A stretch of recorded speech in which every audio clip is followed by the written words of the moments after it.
Halo, selamat datang di channel YouTube saya, Christ Love. Kiranya kasih Kristus menyertai kita semua. Sebelum Tuhan Yesus naik ke surga, ketika dia bangkit dari kematian, beberapa kali dia menampakkan diri kepada murid-muridnya dan berkata, damai sejahtera bagi kamu. Dan hari ini, bagi siapapun pengunjung channel ini, saya ingin mengucapkan damai sejahtera bagi kita semua. Kiranya damai sejahtera Kristus menyertai kita semua. Haleluya.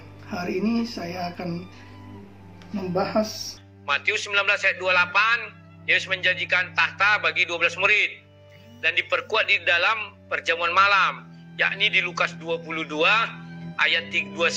Yesus mengatakan, aku menetapkan hak-hakmu, artinya sudah mengeluarkan surat keputusan.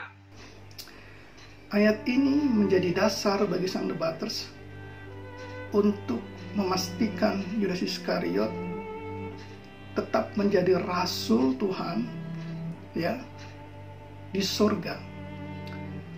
Ketika Yesus bersama-sama dengan muridnya melakukan perjamuan malam di Yohanes pasal 13 ayat 26 sampai 30, ketika Yesus berkata kepada Yudas Iskariot, ya, saya bacakan, dan sesudah Yudas menerima roti itu, ia kerasukan iblis.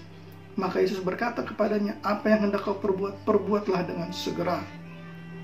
Terus selanjutnya, Yudas menerima roti itu, lalu segera pergi. Pada waktu itu, hari sudah malam. Ketika Yudas Iskariot menerima roti, ya, firman Tuhan di sini katakan bahwa dia segera pergi.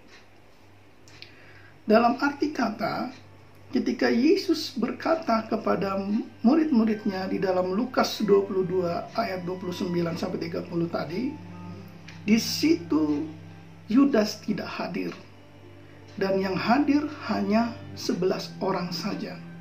Karena Yudas pergi menghadap imam-imam kepala dan menyerahkan Yesus.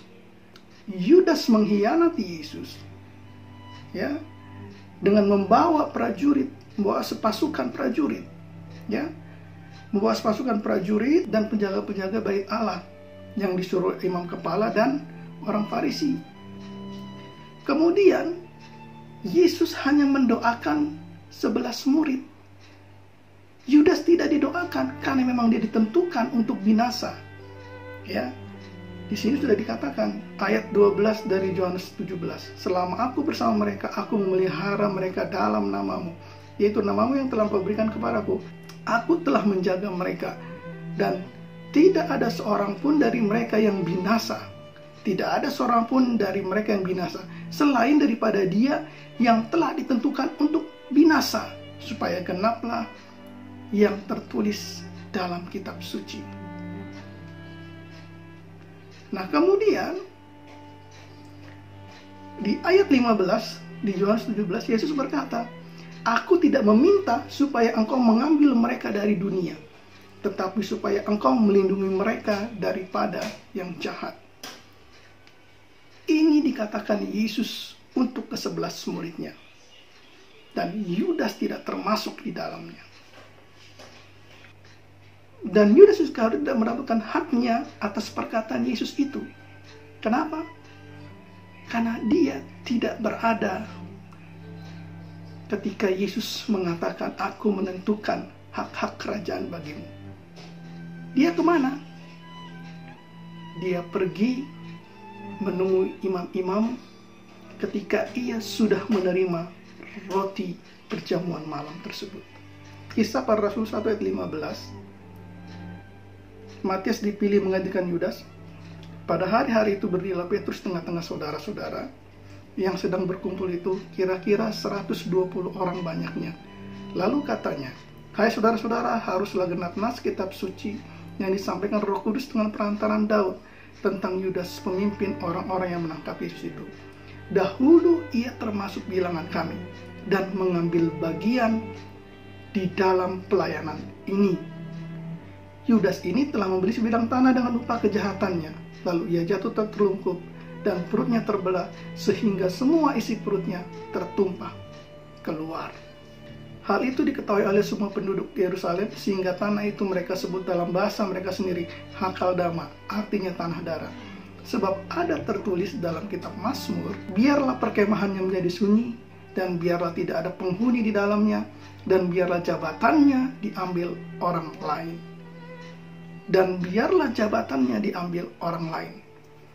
Jabatannya diambil orang lain bukan hanya jabatan rasul dalam dunia ini saja, tetapi di dalam kerajaan sorga. Dan Matias, dialah murid yang menggantikan Yudas Iskariot. Murid-murid mengatakan bahwa Yudas ini telah membeli sebidang tanah dengan upah kejahatannya. Halo sang debaters,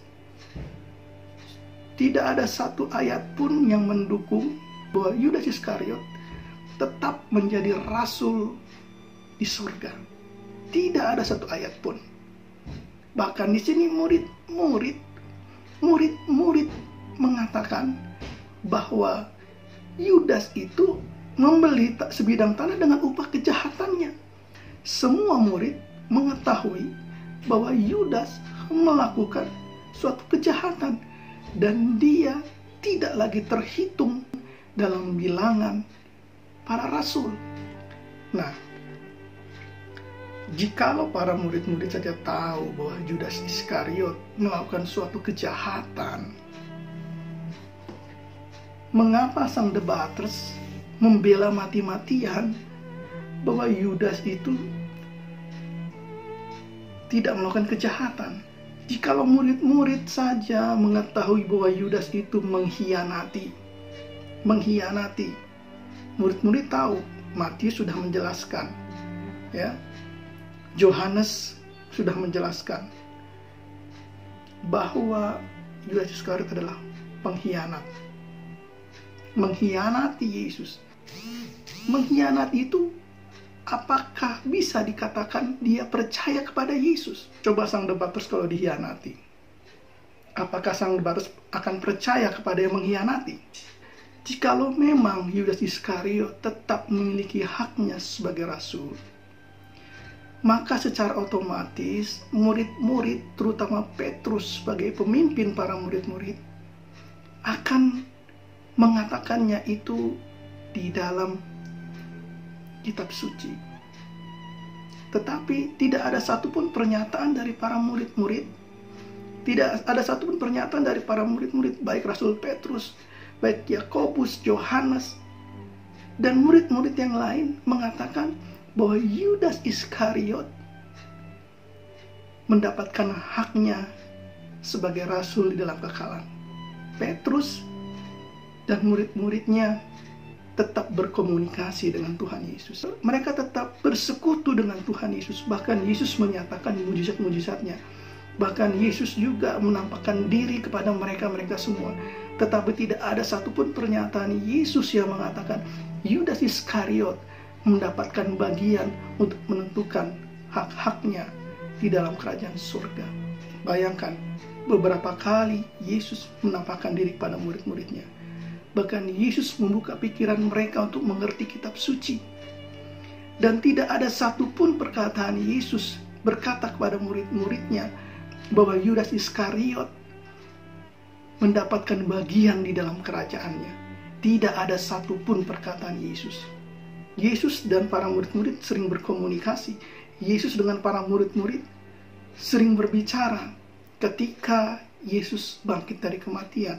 Beberapa kali menampakkan diri, beberapa kali berbincang-bincang dengan para murid. Tidak ada satupun kata-kata dari Yesus terungkap mengenai Yudas, bahwa Yudas mendapat bagian dalam kerajaan kekekalannya. Namun yang ada adalah Yudas Iskariot binasa dan dibinasakan. Baik, kalau ini sudah menjawab apa yang menjadi kontradiktif yang disampaikan oleh sang debaters, silahkan like, komen yang positif, dan jangan lupa di subscribe. Kiranya damai sejahtera dari Tuhan Yesus Kristus menyertai kita semua. Haleluya.